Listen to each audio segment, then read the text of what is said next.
जी, आप एंडोर्स कर रहे हैं सरकार के इस फैसले को। उन्होंने तो यही मतलब निकाला, आपने इस पर कुछ नहीं बोला, तो उनको लगा कि आप एंडोर्स कर रहे हैं, आप सरकार के साथ खड़े हैं इस फैसले पर। देखिए प्राची जी, मैं जो अभी कहने जा रहा हूं उसके बाद में रोहित भाई उछलेंगे और ये बीच में डिस्टर्ब करेंगे, तो जरा संरक्षण दीजिएगा रोहित कि ये बीच में डिस्टर्ब ना करने पाए।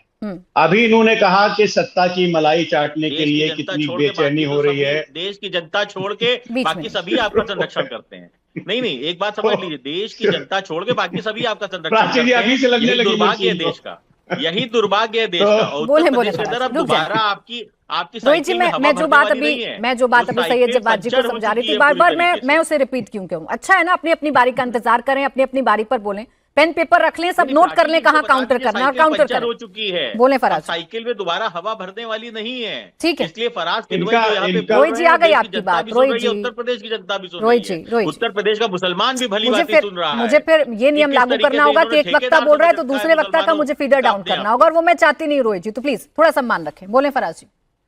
जी, इन्होंने अभी कहा कि मलाई चाटने वाले, सत्ता की भूख इतनी है, बेचैनी कितनी है।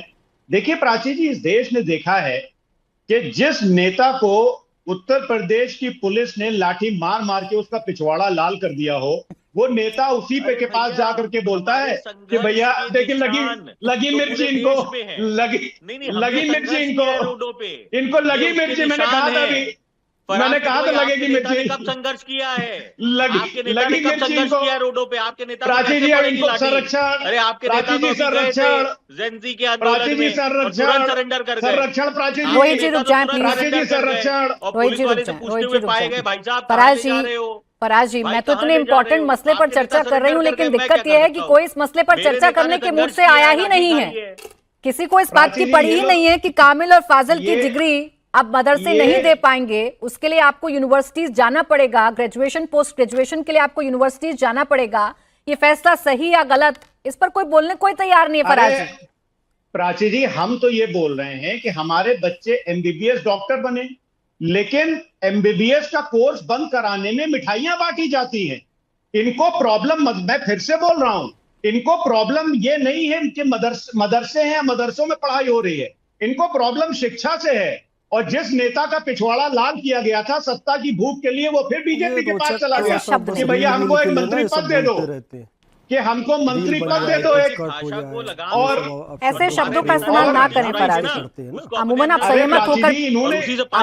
संयमित होकर बात करते हैं, अमूमन आप मर्यादा में रहकर ही बात करते हैं। फराज जी, आपसे तो मैं कम से कम ऐसी उम्मीद नहीं करूंगी, आपसे तो मैं कम से कम ऐसी उम्मीद नहीं करूंगी। एक सेकंड रुक जाए रोहित जी, मैंने रोक दिया। रोहित जी एक सेकंड रुक जाए। अब फराज जी आए इस मुद्दे पर, आए इस मुद्दे पर।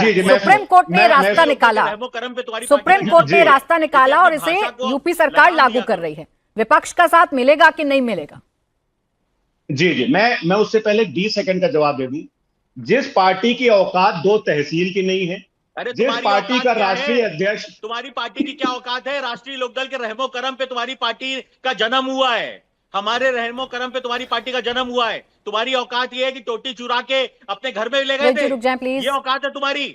सत्ता के अंदर कितना भ्रष्टाचार किया है वो। ठीक है रोहित जी रुक जाएं प्लीज। आज देखिए फराज जी, मेरे दर्शक देख रहे हैं कि आप कैसे मुद्दों को भटका रहे हैं। अब कुछ तो है जो आपको अनकंफर्टेबल कर रहा है। आप जान रहे हैं कि आप बार बार रोहित अग्रवाल जी की पार्टी पर बोलेंगे, वो बीच में आएंगे और मुद्दा भटकेगा। ये बहुत स्मार्टली मुद्दा भटकाने की कोशिश है जो आप कर रहे हैं फराज जी, लेकिन मैं भटकने नहीं दूंगी। मैं आवाज डाउन करूंगी और फिर आपके पास आऊंगी। इस फैसले पर समाजवादी पार्टी का साथ मिलेगा कि नहीं मिलेगा भारतीय जनता पार्टी? सुनिए, मैं क्लियर कर दूं, मैंने एक बार भी जयंत जी का नाम या उनकी पार्टी का नाम नहीं लिया।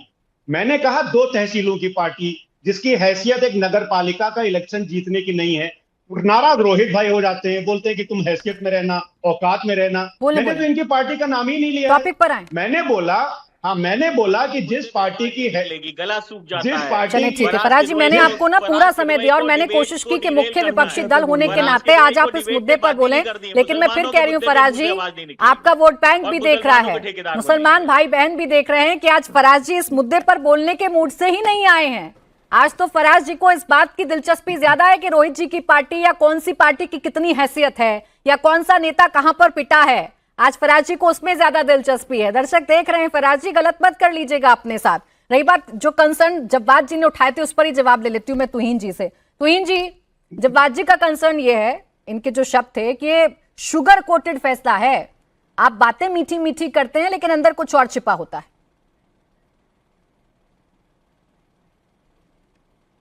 देखिए, अभी इन्होंने जो बातें कही, इन्होंने कहा कि आरएसएस जो है रेडिकलाइज्ड है।